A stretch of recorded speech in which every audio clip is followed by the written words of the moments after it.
This is Jen Doris from Jen Doris Consultation Services. I'm here to let you know one of the questions that I get asked on a very regular basis by families. I just got an autism diagnosis for my child or for a teenager, and I don't know what to do next. One of the things that you should immediately do when you get home is do not go home and hit the button on Google and search autism under Google. You will come up with hundreds of thousands of millions of different things.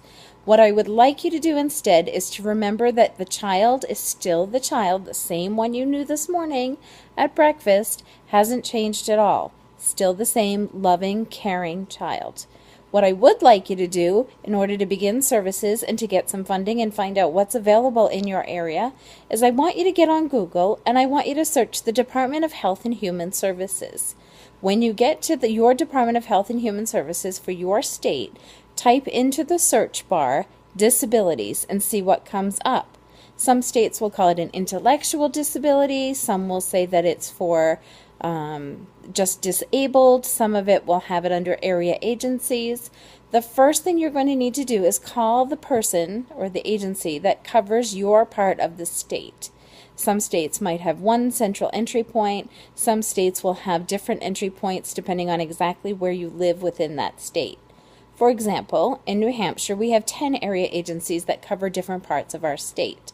So when you go to the New Hampshire Department of Health and Human Service and you type in disabilities, it gives you the area agency and you have to search for your town to find which agency covers your town. When you find that area agency, you need to make that phone call and let them know that you need to have an intake. It's a funny word. It's not very friendly. I don't know what else they would call it, but it's really an application to see what services your child may be eligible for. They're going to require that they come and do an application or have you fill out an application, set up an appointment, and they're going to ask you some questions about your child to see what the need is for your family. This is an extremely crucial step for you if you are looking to get additional supports.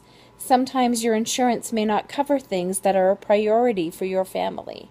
You may have respite available if you need a break and need to hire somebody to give you that break to spend time with your child.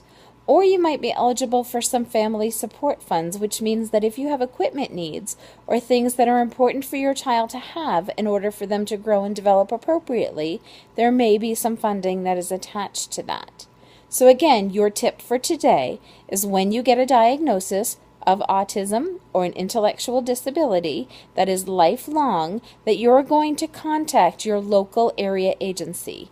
You Google Department of Health and Human Service for your state, type in disability, and see what comes up so that you can figure out how to apply.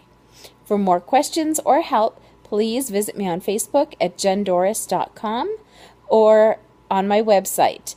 I appreciate your business and look forward to seeing you soon.